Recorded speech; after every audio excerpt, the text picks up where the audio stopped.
This is Broke Genius coming to you once again. I'm going to talk to you today about the problems of not staying in your lane. Not so much driving. What I'm talking about, basically in financial terms, what I mean is in regards to staying in your lane. Basically, you have, about three different lanes in finance. You have people on the sidewalk, you have people, in the right lane, a slow lane, and you got the fast lane. The sidewalk lane is, pretty much, you're struggling to get by, you living check to check, you 1 week from being homeless, or you already are homeless, you don't have that much, and I would say the right lane would be middle class, working class people trying to make it, get by, and then you got your fast lane, millionaires, you got your upper class, you got your, billionaires, so on and so forth. I wouldn't even include billionaires in that. I would say billionaires are probably, up above the sky in the jets. All right. So, basically, simple as it said, basically, a lot of what people do, and you gotta really watch yourself, is they don't stay in their lane. Basically, just overspending what they have to try to, somewhat keep up with, quote unquote, the Joneses, or keep up with, the status quo. We all are guilty of that, even myself. It's if you notice something about this video, I'm in a different vehicle than I was before. I had to spend a little change on that I, not necessarily always follow my advice on things, but my own advice for that matter. But basically, one of the things on that is that my vehicle is actually making me money, whereas in that regard, I think that stuff cancels themselves, like mathematically it cancels itself out, or it profits you if you're using your assets that you purchase to actually make you money, whereas in this case it is. So back to the topic.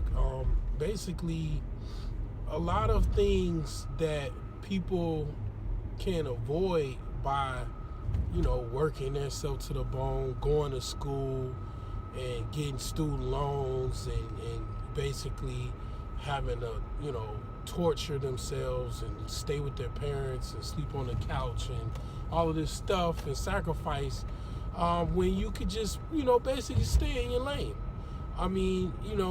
If I could talk to my 19-year-old self, my 18-year-old self, I would say, stick to what you're doing. Go to school, go to, small colleges, universities, local colleges, local universities. Don't get all of this student loan debt that you have to basically pay off. And, it's basically the equivalent of a house or whatever. And it's like those types of things make situations where people are basically working and not getting nothing in return because they're not staying in their lane. What I mean, I'll give you a perfect example of it, and I'm not going to try to go and have a long video or anything like that. Prime example, you get a person that wants to get a house, which is one of the most biggest purchases people are going to make, in life. Most of the times it's going to be a house. Sometimes it could go above that depending on what you're doing, if you're a business or so on and so forth. But a house is pretty much a big ticket item. Okay, so instead of, getting a house that you can afford and pay off in 10 years, or you get a house that basically you can pay cash. You know, in my particular geographical area, not too far away, it might be in a bad neighborhood as far as crime wise, but you could actually buy a house for less than $50,000. Actually, you could buy a house for less than 20. I mean, you know, I'm in the Chicagoland area, so not so much. It's certain particular areas. It's not all around the Chicago area, but certain areas you can. That is a definite reality. My first house, which I, you know, haven't even got into real estate yet, I paid $1,000 for. Okay, actually, I paid $1 for it. It was more than that because of taxes and fees and all this other stuff. But anyway, you know, basically, you want to, you know, people in that situation, they tend to want to, you know, get something that's already, you know, good to go and well-to-do neighborhoods and stuff like that. And that's fine in a perfect world, but what happens if you can't pay for that particular house? What happens if because you're basically getting it through a loan? You don't have the cash for it, because if you had the cash for it, no problem. It wouldn't be no need to even worry about it unless the taxes were too high. So you basically get, you know, this mortgage that is very expensive. And then that doesn't even include maintenance. That doesn't include, you know, if you have to mow the grass and shovel the snow. That doesn't include any type of utilities you have to pay for, so on and so forth. You know, so basically, you know, that's what the term for that is called, house poor. And you know, basically you got a house that you can barely afford, and you really can't afford it. You're working yourself to the bone to pay for this high mortgage.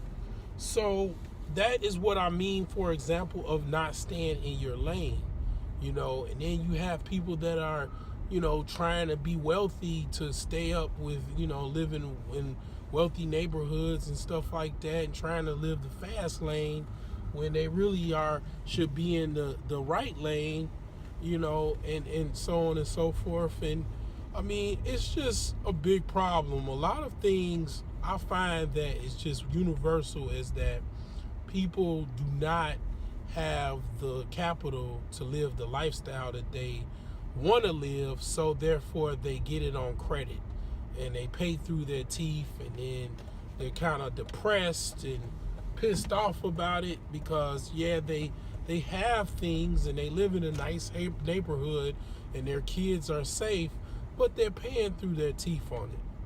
I suggest, as a person that will, you know, is I would consider myself somewhat of a financial guru, try your hardest and your hardest of hard to basically look at it from a perspective of your future, not so much your present. I mean, it's people that live in bad neighborhoods. You just have to just look at it like an extra security precaution. You might have to buy an ADT system. You might have to get an aggressive working dog or guard dog. You might have to get fences. You might have to, you know, take more security measures than normal. I mean, that all can be paid for. You might have to send your kids to private school, or you know, send your kids to a school far from where you live. I mean, those things are not really that bad as people may seem. You know, some people are like, oh, well, I don't want to be a slave to my neighborhood. Well, okay, you're still a slave because you're a slave to the mortgage company now. So it's still the same slavery, it's just a different type of slavery. So, you know, that's just what the topic that I'm talking about and today. And y'all have a good one.